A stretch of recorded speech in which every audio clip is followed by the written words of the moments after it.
Everyone knows the name. 5 Ballon d'Or awards. Over 900 career goals. The most followed person on Instagram in the entire world.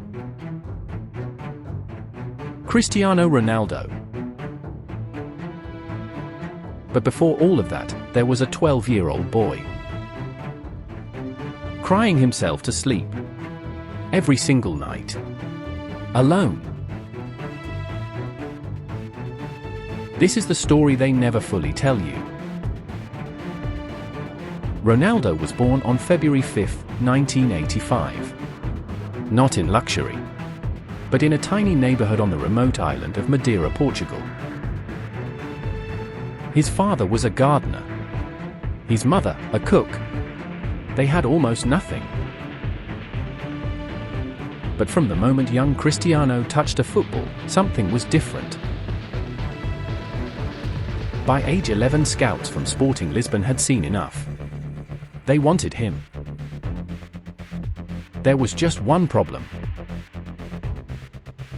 Sporting Lisbon was 535 miles away from Madeira. His mother cried the day he left. She knew his dreams were bigger than Madeira. But she also knew her son had never been alone. Cristiano arrived in Lisbon. A big city. Loud. Unfamiliar. And completely alone. He later wrote, "I cried almost every day. I was still in Portugal, but it was like moving to another country. I didn't know anybody. And it was extremely lonely." Back home in Madeira, his neighbors had always called him something. Cry baby. Life at the Sporting Academy was brutal for young Ronaldo. The other boys mocked his heavy Madeiran accent. He was teased constantly. He got into fights in the schoolyard. His family could only afford to visit him every 4 months. Every 4 months.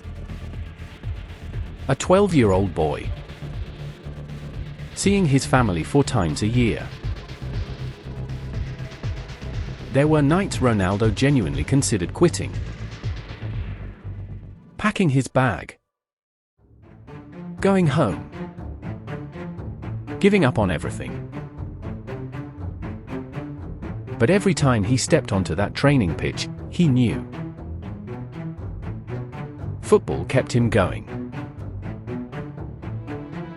So instead of quitting, he made a decision. The academy had a strict rule: no players in the gym.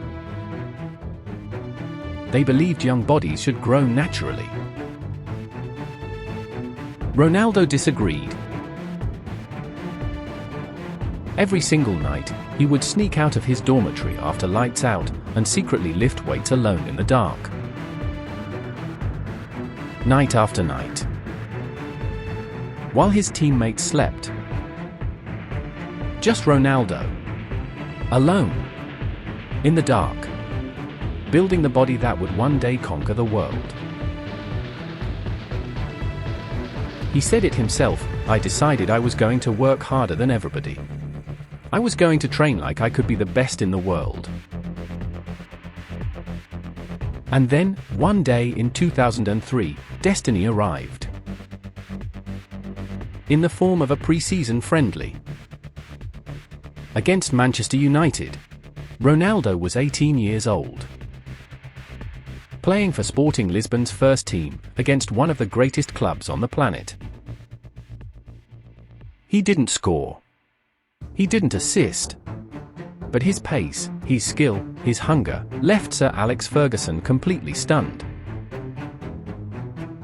After the match, United's players rushed to Ferguson. Patrice Evra. Rio Ferdinand. Player after player, telling their manager the same thing.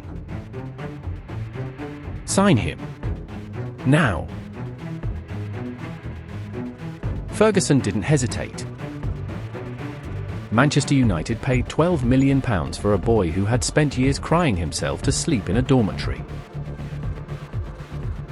The boy they called Cry Baby was going to the biggest stage in world football.